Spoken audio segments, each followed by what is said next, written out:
Оразада мұсылмандар ауызды құрмамен ашуды сүннет деп санайды. Ендеше құрма туралы толыққанды мағлұматты тыңдай отырыңыздар. Құрма қандай ауруларға ем? Медицинада құрманы бір күнде ең көп дегенде 5-еуін жеуге кеңес береді. Мәселен, Израильде жүргізілген зерттеуде құрма мен алма салыстырылған. Нәтижесінде алмаға қарағанда құрмада витаминнің көптігі дәлелденген.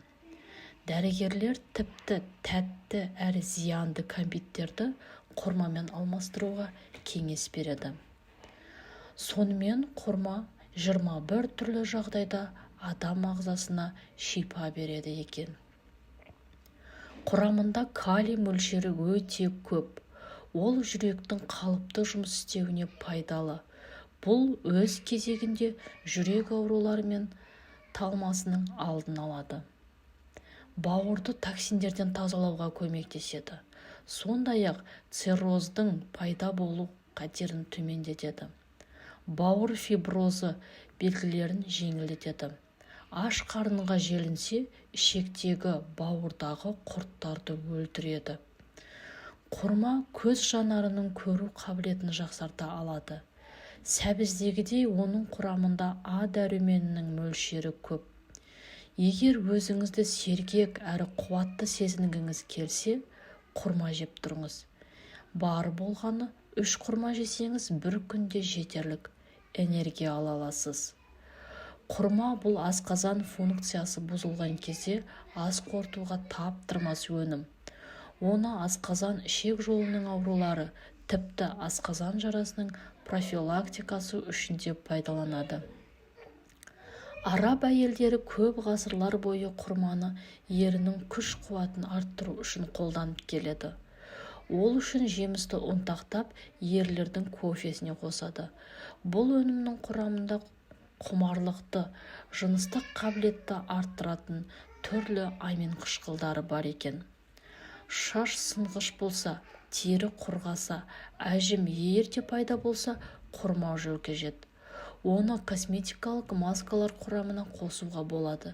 Себебі құрмада йодтың мөлшері де өте көп.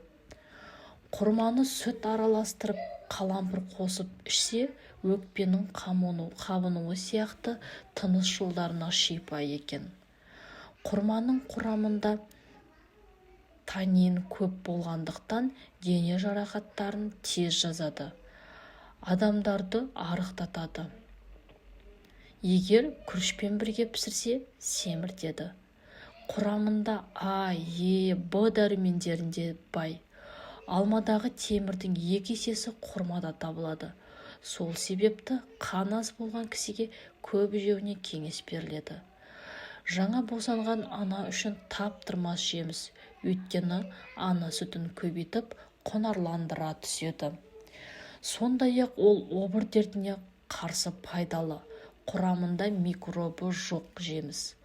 Құрма сүйектерін үгіттеп, кофе қып қайнатып ішсе, жүйке жүйесін тыныштандырып демалдырады.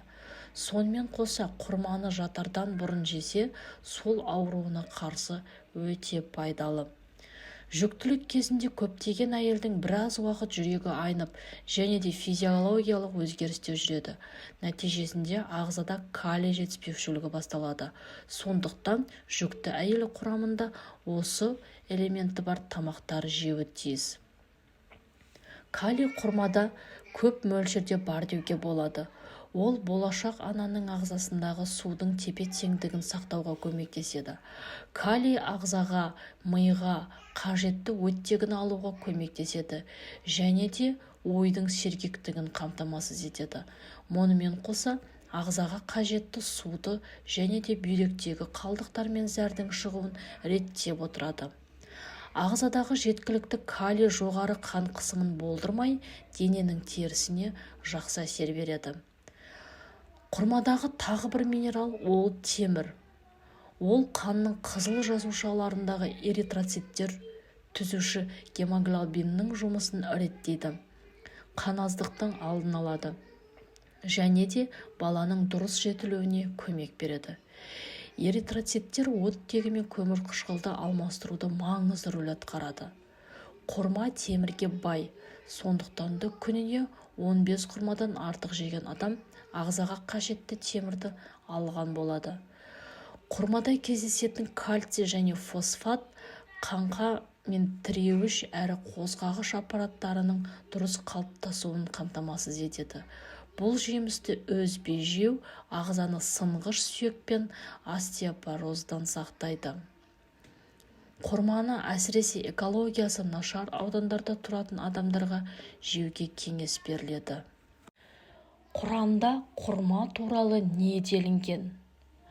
Оразаға қатысты жиі қойылатын сұрақтарға жауап алғыңыз келсе, менің каналыма жазылып, келесі видеомды асыға күтіңіздер. Тіркелуді ұмытпаңыздар.